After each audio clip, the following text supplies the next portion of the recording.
ഈശ്വരൻ രചിച്ച മഹാജ്ഞാനയജ്ഞത്തിൻ്റെ മാതൃഭാവമാണ് മമ്മ, ജഗദംബ സരസ്വതി.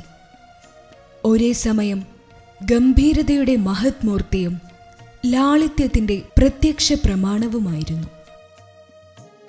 ആജ്ഞാകാരി എന്ന വാക്കിൻ്റെ ജീവിക്കുന്ന ഉദാഹരണമായിരുന്നു മമ്മ. യജ്ഞാരംഭകാലത്ത് ഓം രാധയെന്നറിയപ്പെട്ടിരുന്ന മമ്മ മാതൃഭാവത്തിൻ്റെ ഉദാത്ത പാലന നിമിത്തം പ്രായത്തിൽ മുതിർന്നവർക്ക് പോലും അമ്മയായി മാറി. ത്രിമൂർത്തി ദേവിമാരുടെ സർവഭാവങ്ങളുടെയും സമന്വയ വ്യക്തിത്വമായിരുന്നു മമ്മയുടേത്.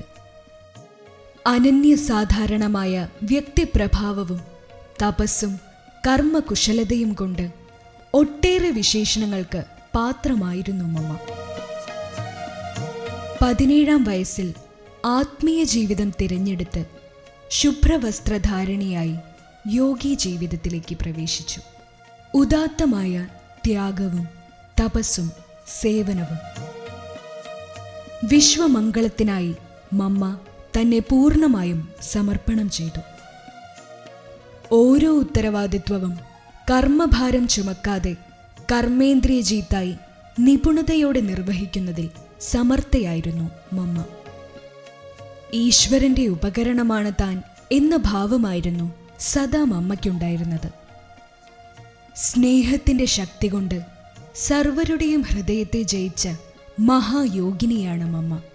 കർമ്മേന്ദ്രിയങ്ങളെ ജയിച്ച മഹാതപസ്വിനി. ആശ്രയിക്കുന്നവർക്ക് അഭയഹസ്തമായിരുന്നു മമ്മ.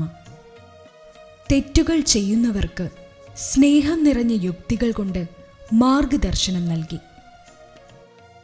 വിശ്വനാടകചക്രത്തിൽ മമ്മയ്ക്ക് തികഞ്ഞ വിശ്വാസമുണ്ടായിരുന്നു. ഒരിക്കലും മമ്മയെ ആശയക്കുഴപ്പങ്ങൾ അലട്ടിയിരുന്നില്ല.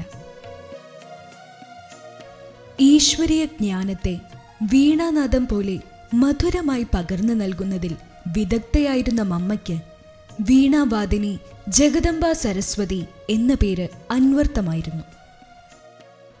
ആ അലൗകിക പ്രഭ ഏവരെയും യോഗി ജീവിതത്തിലേക്ക് സദാ അടുപ്പിച്ചിരുന്നു.